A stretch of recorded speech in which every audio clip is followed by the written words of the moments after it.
I got to say this out loud so that I can believe it. Rod Blum returned $102,000 back from his congressional account. I mean, folks, that doesn't happen.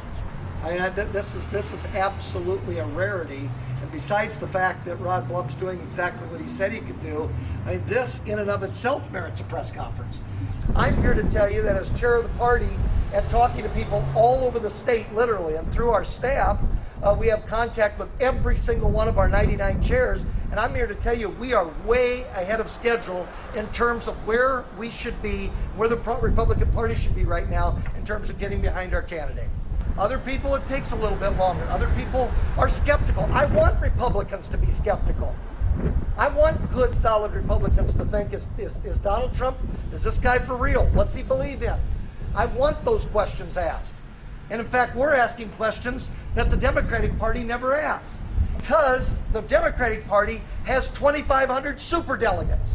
So that if the people are like this, which is exactly what they are in the Democratic Party, and what do? Retread from the 90s under serious federal investigation, or a socialist? What a choice that's got. But the bottom line is, what does the Democratic Party do? You dump on those 2,000 superdelegates that are not related to what the people have to say. I mean, who does that? I can't even imagine standing up in front of the Republican convention a couple of weeks ago and telling them, and by the way, folks, aside from what you have to say should be our nominee, I've got 2,500 establishment fat caps that are actually going to vote however they want to vote.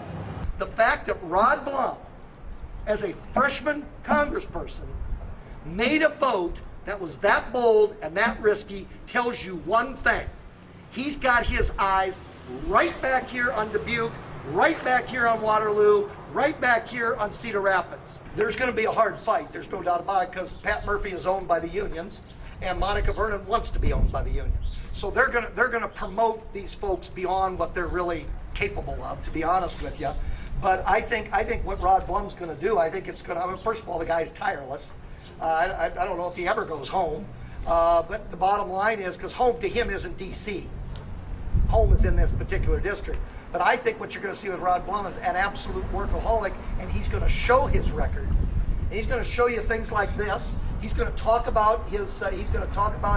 One of his first votes that he did. And I think you're going to hear a very factual campaign coming out of Rod Blum's mouth.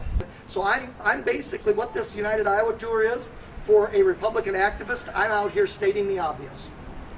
And I think in many cases what the obvious is, and I think this is the reason why you're seeing Republicans, many of whom did not support Donald Trump in the primary. The thought of 8 more years of Barack Obama it's scary. And that's exactly what Hillary's going to be. I mean, that's if she doesn't get indicted. If she gets indicted, Lord knows who she'll pick as vice president.